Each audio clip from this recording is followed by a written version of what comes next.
திரு பாபு முருகவேல் எப்படி பார்க்குறீங்க? ஒரு இதெல்லாம் வந்திருக்கு. இன்னொரு பக்கம் இப்போ அவர் வந்து கழகங்கள் துருவ போட்டிங்கிறது இனிமேல் இல்லை அப்படிங்கிற இடமாக இது மாறி இருக்கு அப்படின்னு திரு கோலால சீனிவாஸ் ஒரு பார்வையை முன்வைக்கிறாரு.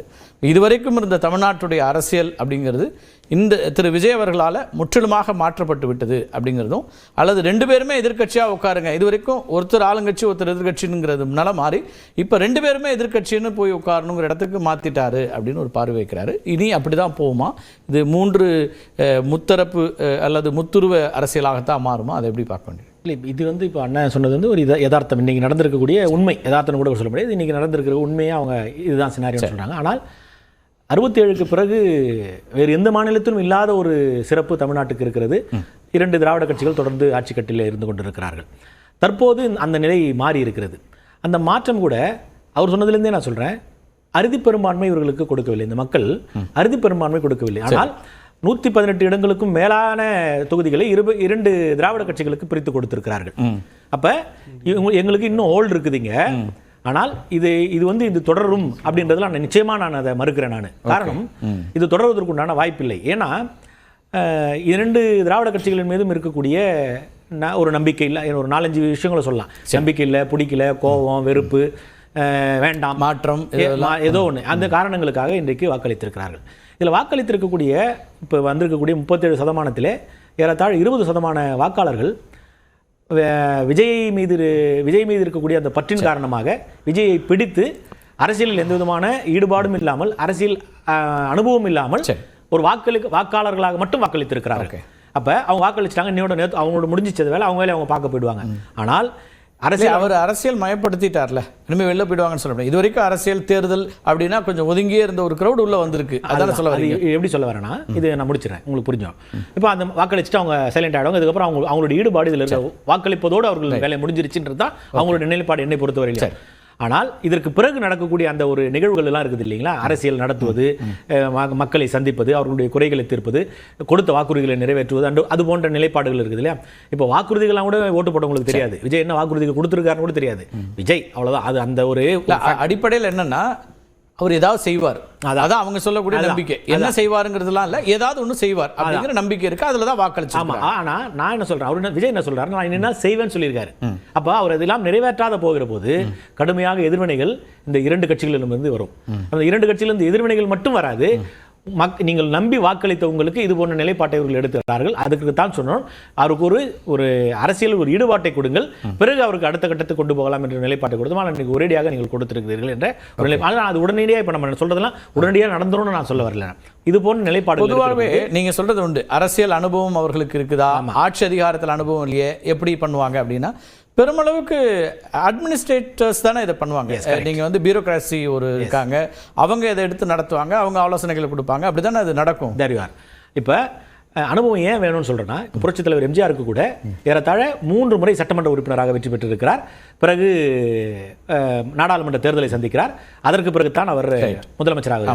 மாண்புமிகு அம்மா அவர்கள் கூட அவங்களும் நாடாளுமன்ற உறுப்பினர், சத்துணவு திட்டத்தினுடைய துணைத் தலைவர், எதிர்க்கட்சி தலைவர், பிறகு முதலமைச்சர் என்கிற படிநிலையை கடந்து வருகிறார்கள். அப்போ வருகிற போது இந்த அரசாங்கம் எப்படி இயங்கும், இந்த அரசு அதிகாரிகள் எப்படி நமக்கு இடத்துல நடந்து கொள்வார்கள், அவர்களுடைய அறிவுகள் என்ன, அது நமக்கு தேவைப்படுமா இல்லையா என்ற பல்வேறு நிலைகள் இருக்குது. ஆனால் இப்போ தமிழ்நாட்டை பொறுத்தவரையில் 2 சைடாக தான் நம்ம பியூரோக்ராட்ஸை பிரித்து வச்சிருக்கிறோம். ஏடிஎம்கே ஆஃபீஸர்ஸ், டிஎம்கே ஆஃபீஸர்ஸ்னு பிரித்து வச்சிருக்கோம். இப்போ புதுதாக இவருக்கு ஒரு ஆஃபீஸர்ஸ் வந்துருவாங்க.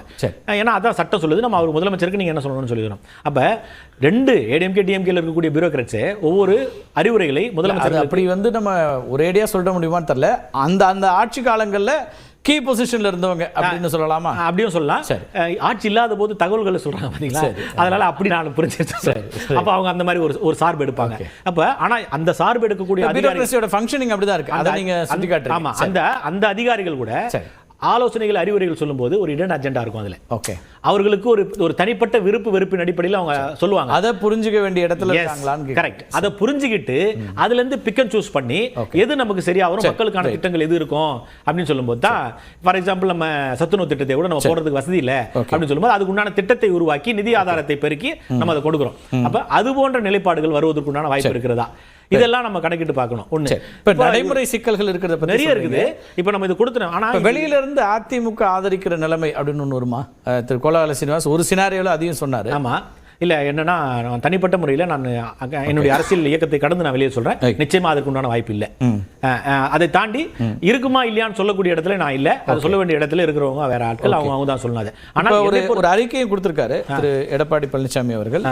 தேர்தலுக்காக நன்றி தெரிவிச்சு இங்கே வேலை பார்த்தாளர்களுக்கெல்லாம், வாக்காளர்களுக்கு, கூட்டணி கட்சியினருக்கு, கட்சிக்காரங்களுக்கு எல்லாம் சொல்லிட்டு கடைசியா 2 வார்த்தைகளை அவர் மேற்கோள் காட்டுறாரு.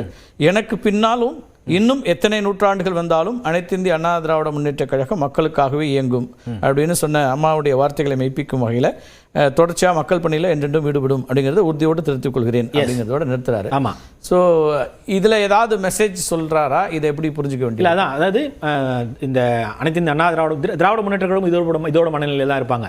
இப்போ அண்ணன் சொன்ன மாதிரி இது முடிவு வந்துருச்சுன்றது இல்லைன்னு இது கமா போடுறாங்கன்னு சொல்கிறேன் நான். ஓகே, எங்களை நீங்கள் வீழ்வேன் என்று நினைத்தாயோ என்பது தான் இது கருத்தை விட, மக்கள் இன்றைக்கு 2 பேர் மீது இருக்கக்கூடிய வேண்டாம் என்கிற மனநிலையில் இவர்கள் வாக்களித்திருக்கிறார்கள். ஆனால் இந்த இயக்கங்கள் தான் இன்றைக்கு இந்த அளவுக்கு தமிழ்நாடு இருக்கிற மாநிலங்களை காட்டிலும் நீங்கள் வளர்ந்திருக்கிறோம், இன்றைக்கு உயர்கல்வியில வளர்ந்திருக்கிறோம், எல்லா துறையிலும் நாம் வளர்ந்திருக்கிறோம் என்று சொன்னால் இந்த 2 திராவிட இயக்கங்களுடைய நீட்சி தான்.